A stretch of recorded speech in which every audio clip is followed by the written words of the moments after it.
ကျွန်တော်တောင်ဝင်တစ်ခုနဲ့ရှမ်းပြည်ဘက်ကိုသွားရင်မဲခေါင်မြေခန်းကဝန်ကျင်းရာကြီးမှာတဲခိုးတဲ့အိမ်မှာကြုံတွေ့ရတဲ့ဖြစ်ပျက်လေးပါအတူလာတဲ့သူတွေတဲကခရိုင်အုပ်ချုပ်ရေးမှူးကတိုင်းရင်းသားတွေရဲ့ရိုးရာဓလေ့ထုံးစံကိုသိထားတဲ့သူပါရွာသူရွာသားများနဲ့လည်းယဉ်နေပြီးရှမ်းတိုင်းရင်းသားစကားကိုလည်းအထိုက်လျောက်ပြောတတ်တော့အင်ရှင်နဲ့ရှမ်းတိုင်းရင်းသားလို့ပြောတာပေါ့ကျွန်တော်ကတော့ရှမ်းပြည်နယ်ကိုအခုမှပထမဆုံးတာဝန်ကျဦးတာဆိုတော့ဘာမှမသိဘူးပေါ့ကျွန်တော်တို့ရောက်သွားတာကလည်းညမောင်မှဆိုတော့အေးရလည်းအေးရေမချိုးနိုင်တော့ဘူးညသာသားပြီးစကားတွေပါတွေပြောခီးရလည်းပင်မလာတော့အိမ်ပေါ်ထက်မှာအေးရတွေခင်းပြီးအိပ်ဖို့လုပ်ကြတာပေါ့ကျွန်တော်ကဘေးမှာလူနှစ်ယောက်ရှိနေမိတ်တက်တော့အခန်းကန့်ထားတဲ့နေရာနာမွေးရပေါ်မှာအိပ်ဖို့ကျွန်တော်လက်စွဲကိုယူပြီးနေရာချလိုက်တယ်အဲ့အချိန်မှာခရိုင်အုပ်ချုပ်ရေးမှူးကကိုညီဒီဘက်လာပါလားလို့ပြောတယ်ကျွန်တော်လည်းနေရဘေးမှာလွတ်လွတ်လပ်လပ်အိပ်ဖို့ကိုယ်ဆုံးဖြတ်ချက်နဲ့ကိုမလို့ဒီမှာပဲအိပ်တော့မယ်အကိုကြီးလို့ပြန်ပြောရင်အဲ့ရပြင်လိုက်တယ်ကျွန်တော်ထောင်းလို့မပြီးခင်ခရိုင်အုပ်ချုပ်ရေးမှူးကကိုညီဒီဘက်လာပါလားအခြေရွဲဆိုပြီးအပြင်တကားဘက်ကိုလက်ညှိုးထိုးပြီးပြောတယ်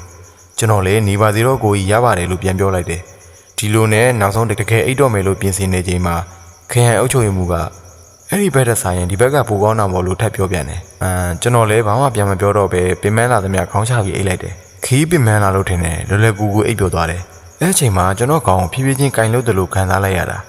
မျက်စိကိုဖြည်းဖြည်းချင်းဖွင့်ကြည့်တော့မုံဝဝအလင်းအောင်မှာအသက်ကြီးရွယ်အမျိုးသားတအုပ်ကိုမသိမကွဲမြင်လိုက်ရတာ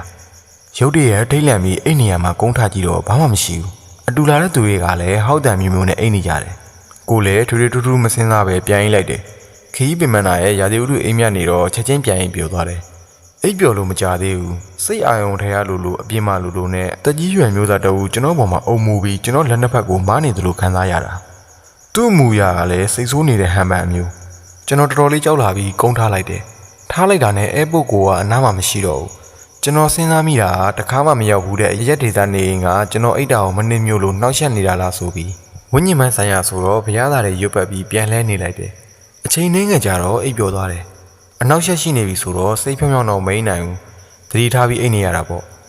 ကျွန်တော်အိပ်နေတဲ့အချိန်မှာထိုးပိုးကိုကြီးကဘယ်တော့တော့စိတ်ဆိုးနေလေတော့မသိဘူးဒီတစ်ခါတော့တော်တော်ကိုကြမ်းလာပြီကျွန်တော်ခြေထောက်နှစ်ဖက်ကိုလက်နှစ်ဖက်နဲ့ကင်ပြီးမွှေးရအောက်ကိုဆွဲချလိုက်တာကျွန်တော်လည်းကြောက်လန့်သွားတယ်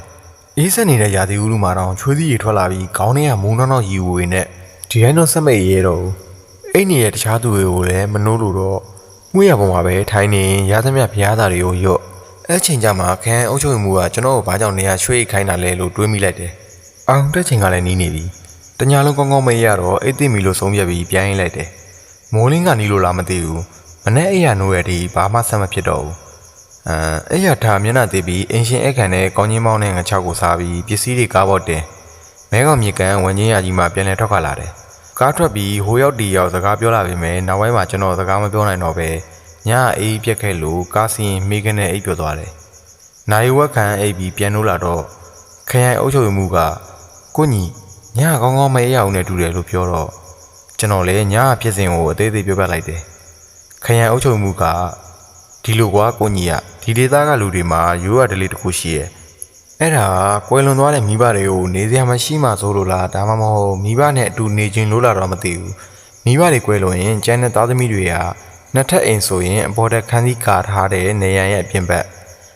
တစ်ထပ်ဆိုရင်ခန်းကြီးကာတဲ့အပြင်ဘက်ပေါ့နော်ကလေးရမှာမွေးရဆောင်အိယာတွေခင်းပြီးအဖေမေဒီမှာအိပ်ပါလို့ပြောပြီးမွေးရတကူကိုအမြဲခင်းထားပေးတယ်လာအိမ်မေတော့မသိနိုင်ဘူးအဲ့ဒီမွေးရပေါ်ကိုအိမ်သားတွေဘယ်သူမှမအေးရဘူးမိဘကိုရိုသေသမှုပေါ့နော်ပြောရရင်တော့အဲ့ရကဝိညာဉ်အေးရပေါ့ကိုညီကကွယ်လွန်သွားတဲ့အိမ်ရှင်အဖေရဲ့အေးရပေါ်မှာတက်အိမ်နေတော့အေးရပိုင်ရှင်ဝိညာဉ်ကမကျေနပ်လို့ကိုညီကိုသူ့အေးရပေါ်ကတညာလုံးဆွဲချနေတာဖြစ်မှာပေါ့လို့ရှင်းပြတော့ကျွန်တော်မှဘာကြောင့်ဒီလိုဖြစ်ရတာကိုသိလိုက်ရတယ်လူချင်းမင်းတို့ကြုံတွေ့ရတဲ့ဖြစ်ပျက်တွေရှိရင်လည်းလာရောက်ပြီးပြပြပေးနိုင်ပါတယ်အားလုံးကျေးဇူးတင်ပါတယ်